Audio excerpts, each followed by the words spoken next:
roast rump of veal with sautéed ceps. Making a good veal stock is one of the essentials of any top kitchen. It's a lengthy process, but so worthwhile when you see a superb glossy sauce on your plate. It's a very light veal stock, which has been cooking now between 12 and 14 hours. The most important thing about veal stocks, of course, is the fact that we never over-reduce them. We don't want this gelatinous, sticky, heavy stock. It's a very light stock. These are the vegetables now that have, almost become completely cooked. They're floated to the top. And that starts off by a huge roasting of the carrots, the celery, and then you put your leeks in at the end. 2 tablespoons of tomato puree, but the most important thing is we don't just put it into the stock. We actually sweat off the tomato puree, which takes away that bitter taste also that tinned tomato puree holds. We have a mixture of half tinned tomato puree and fresh tomato puree. And the most important thing is to caramelise that and to take the bitterness off and sweat that up down with your vegetables. The veal bones, we've got veal bones specially cut into half. And the reason we have them cut in such a small way is the fact that we can extract all that flavour, and most importantly, the marrow. They're continuously turned, so the bones are evenly coloured and not just dark on top and, of course, bald underneath. If we want to take that any further and give it some strength, then we'll put some calf's feet in there. Sometimes we can put a little pig's trotter in there just to give it that stability. But this is very bright, very shiny, and has a wonderful aroma, and it's at a very early stage of the stock. Having had it cooked for 14, 15 hours now, we've got this wonderful light, almost consommé. We don't want to ruin it by passing it through a chinois or a colander strainer and allowing it to become cloudy. We're just letting it drip through this muslin cloth, and this is important because this almost purifies the stock, leaving it to drain naturally. And if you don't find muslin cloth, a very fine, light tea towel will do the trick. As you can see, we're just going to let it almost drip through naturally, because it's almost like sieving for gold, because you can see all the rough sediment now sat on top of the muslin. And the essential part of finishing this, of course, is not to push all that sediment through. Once we've done this, we're going to then leave our stock to rest and settle for a good 20 minutes. And that's the important part of not pushing that through with your ladle. That can cause a very dirty stock, a very tainted, bitter taste, and it's not what we want inside our sauce. We're starting off with the very basis of the stock, and if this is not done correctly, then there's no chance of progressing to the next stage in order to make a really nice, rich, tasty sauce. Now you can see how small these bones were, and the interesting thing is the bone marrow inside, is almost disintegrated, and that flavour has transpired through into the sauce, and that's exactly what we want. We don't cook it for any longer than that. If we're going to do this at home, we do it on a very, very small scale. As opposed to making a light brown veal stock, we can make a light brown chicken stock with 2 or 3 chicken carcasses, as opposed to 12 or 14 pounds of veal bone. But again, following the basis of parceling it, letting it rest, removing it, and actually treating your sauce, your stock, with respect, and following each stage carefully, and that's essential. No, my car serviced. I'm not here for an MOT either. This is Wild Harvest, one of the most sought-after places in London for mushrooms, in fact in the country. That noise you can hear above here, no, it's not the refrigeration, it's the overground. They're trains, they're about 12 inches above our heads. Let's go through and look inside this little Aladdin's cave. It is amazing. Produce second to none. Let's go through.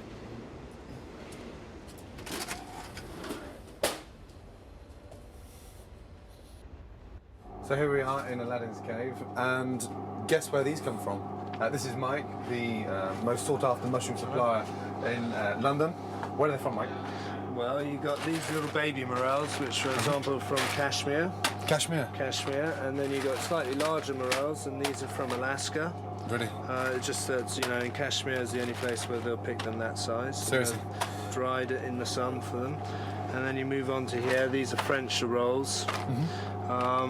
Ceps. Now we have various different grades of dried cep. Some of them come from Ukraine, Macedonia, Slovenia, Italy, Scotland, depending on where. French, really. You know, although they are bought by French companies and packed in French bags, it's very rarely is it a French mushroom. That's it, the overground. That's the train coming about 12 inches above our heads. Yeah. That's the 907. 907 on time. Do you actually dry the mushrooms here, Mike? No. By the time you ship them in here and you slice them up and everything, they're too old to dry, so they dry them on site. They're big operations. They get sort of 8-10 tons a day coming into the factories. God. They dry the large ones, they freeze them, they put them in brine, and they pack the really nice ones fresh, send them out. Yeah. These are one of my favourites. And we always order the small ones, don't we? The dry borry. They're from Kashmir. They're from Kashmir. Because it's the only country that actually pick them that small. I think so. I think, you've got to take into account labour costs. Just think how long that's going to take you to pick. I know. Days. And if you spend... And then you've got to dry them. Sure. And the ratio from fresh to dry, generally with mushrooms, is it takes 10 kilos to make 1 kilo dried. Serious. These are a lot bigger. These are Mori again. They're a lot easier to use, and these are actually from Alaska. And dried in Alaska and sent over. That's correct. Alaska is massive, and there's very few airports and roads there. So the pickers, they fly in with Chinook helicopters to where there's been a forest fire the previous summer, and that's perfect growing conditions for them, and they'll shoot up next day. And then if you log on to the internet, you'll find that all these pickers are communicating with each other on the internet. They'll tell you where the forest fires have been, because sometimes you don't know there's a forest fire unless it's near a main road or an airport or a city or a town. It's not reported. Right. So they use the satellites guidance systems, army satellites, to find out where the fires are. They get the grid references. They pitch camp. They build their own greenhouses, and then they pick, because it's daylight 24 hours. They just pick all day long. And if they're near an airport, they'll ship them out fresh. But most of the time, they dry them. That's amazing. Thank you. So this is where all the refrigerated mushrooms stay. That's correct. Well, lovely smell. So these are... This is a mixed selection that we do for various restaurants. It varies depending on the season. At the moment, at this time of year, there's quite a lot of cultivated. Yeah, oyster. You've got oyster, you've got pure blue, which is a cultivated form of the blurt, foliote, shimeji, shiitake, and girol. Girols. Which is your favourite, the nice the ones we're using at the moment. Yeah. I can smell truffles. Yeah. Good sensitive nose. Well, for the nose my Here's size. a little box of truffles. Oh wow. From Perigord. They're beautiful. As you can see, they all come in different shapes and sizes. Yeah. How much are they at the moment at the kilo? It's been a very poor season at the moment. They're £700 a kilo. £700? Yeah, but it's the end of the season, and it's been very bad for one reason or another. Why is that? Just because of the amount of rain they've had? Too much rain. Just as the season was starting off, they got hit by a very hard frost that killed what was in the ground. Really? And that's what makes them so special. They're very sensitive to the weather. Unbelievable. El Nino has had a big effect this past year on mushrooms. Serious? Just it changed the weather pattern, so they got very confused. These are a cultivated species of wild mushroom, the field blurt and the wood blurt, and they've managed to cultivate them. Amazing colour. So you can have them all year round. Sure. Sure, and the nice thing about them is the fact they're just so dry.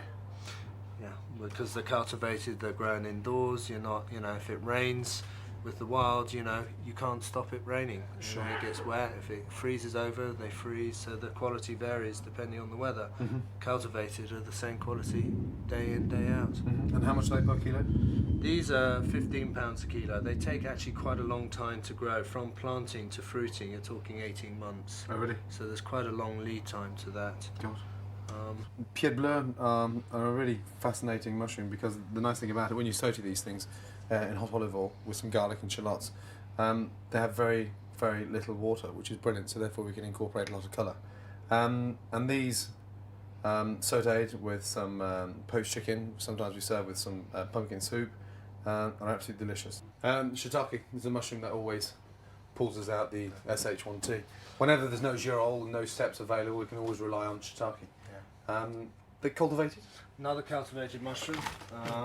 Probably the most popular.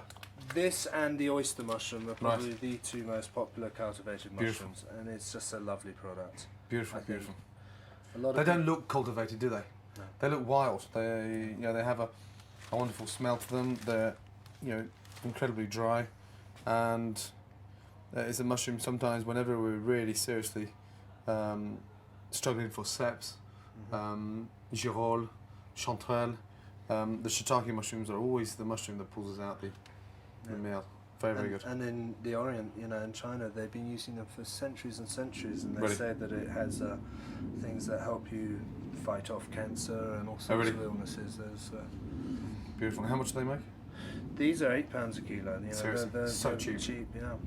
So £8 a kilo, £4 a pound. yeah, These are ceps, frozen ceps. And looking at them from a distance, they don't actually look that's correct. frozen, do they? It's funny, after a while, you don't actually realise the trains are going to pass every 3 minutes now. Which trains? Well, from a distance, they don't look frozen at all. They're in such good condition. No, the trick is with frozen sets is you've got to freeze them down as fresh as possible. So as soon as they're picked, the quicker you get them into the freezer, the better. And then they stay firmer. And the problem with fresh cep is that the season can be so short. Sure. You can like kick in and you can have 2 weeks and then they finish. So you're never quite sure as a chef when to put it on your menu fresh, because you don't know when it's going to be For available. continuity. A number of restaurants now in London, especially, are using ceps all the year round, because we've found out that the flavour becomes almost twice as strong after being frozen, because they're condensing all that flavour packed into it, frozen quickly, and then we leave them to defrost naturally in the fridge, trim them. At the moment, we've actually got on the lunch menu sautéed with scallops and a blue-tailed pumpkin. Brilliant. And how much are they? These vary in price. There's different sizes and different grades, from £25 down to £15 a kilo. You can't cultivate the ceps yet. Whoever will, you know, whoever does get to cultivate ceps will be a very rich man. But Like you? yeah, no, I haven't cultivated them yet. I wouldn't be standing here talking. I'd be on my yacht. What, talking directly from the south of France? Yes, on the mobile phone. No, but in the Eastern Bloc countries and in Europe in general, apart from the UK, it is a passion to pick mushrooms. You know, at the weekends they all go out, you know, the whole family, and they pick mushrooms. Sure. And the most notorious in this country is Peter, or Pierre the Bear, as we would know. Pierre Kaufmann Oh yeah. is like a scavenger. Yeah. And I shouldn't say that, really. That sounds a bit bad. Scavenger, I didn't mean scavenger, no. Well, how would you describe Pierre? I think it's scavenger. There's nothing. Okay. Pierre's a great scavenger. He's forever in Hunter. the... Hunter gatherer. Hunter, yes. He's forever in the New Forest, stealing ceps, and gets away with it without paying, the little bugger. Although I'd hate to come across him and start sort of, you know, reprimanding him, because Pierre's not a small guy, is he? No. No, he goes just outside Southampton. He goes 3 or 4 times a week in the height of the season, and comes back with kilos and kilos of mushrooms, but never tells you where he goes. No. Mushroom picker will never tell you where he goes picking. You must be supplying every restaurant now in Not every restaurant, but we supply a few. We've got 99% of them. 350 accounts. Really? Yeah. And how far do you go? What was the furthest you go out? We Jersey, Jersey, really? you know, Belfast, all the way out to Scotland, Unbelievable. central London. Excellent. It's been really interesting this morning. Thank you very much indeed. Thank you for I'm going to dash now and catch the 11:15. Okay, Gordon. See you soon. Best of luck. Take care. care. Thank you.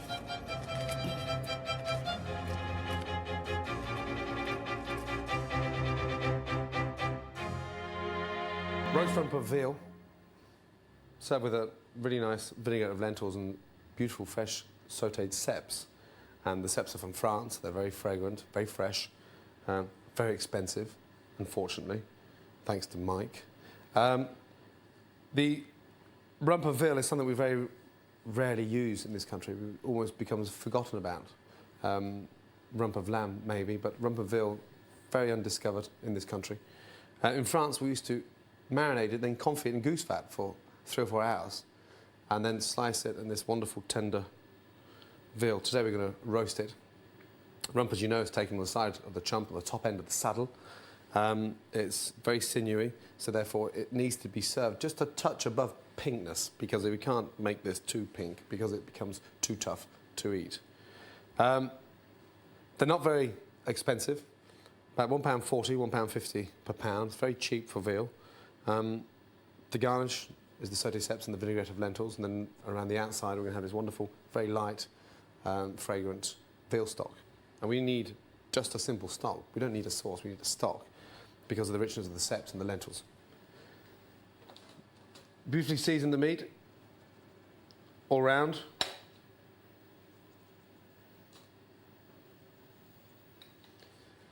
Salt and pepper. We have to roast this in a very, very, very hot pan to render that fat down on the outside and beautifully seal the meat. Just turn up the gas.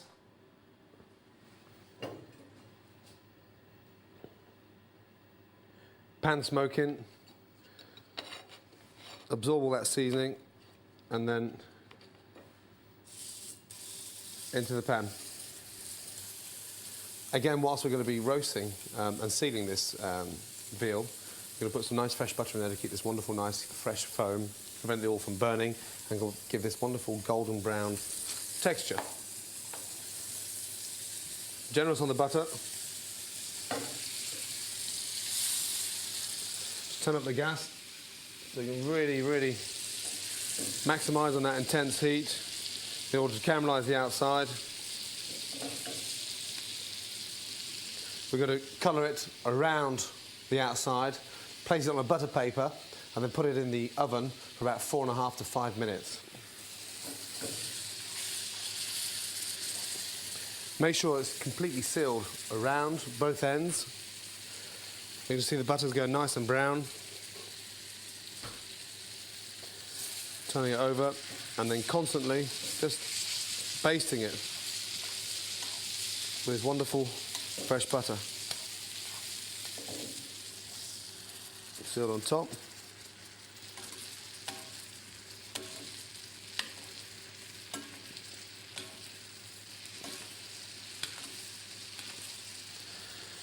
Around.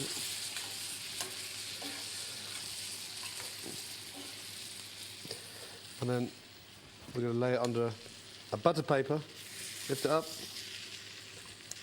on the butter paper, and then again just baste in the oven, turning after 3 or 4 minutes, and then out to rest. Fresh ceps, these are all the way from France. They've been trimmed. They're maggot-free. As you know, this time of the year, they always are sometimes infested with some form of lice.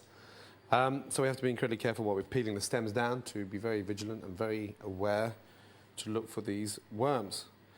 Into a non-stick pan, plenty olive oil. And of course, the nice thing about the ceps, when they're as fresh as this, is the fact they're so dry. So you can really gain some wonderful colour on there.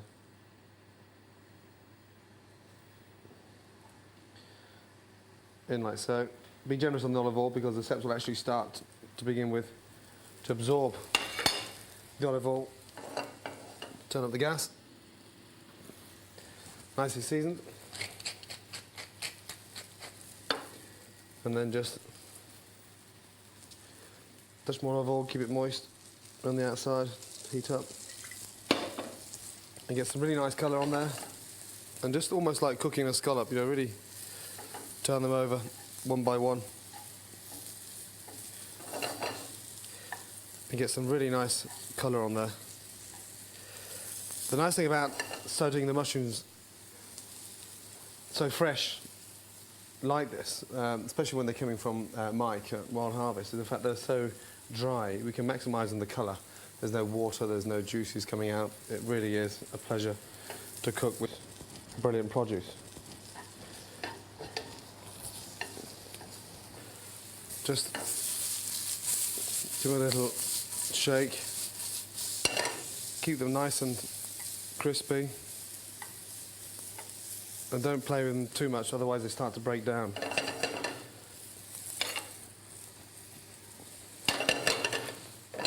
And just out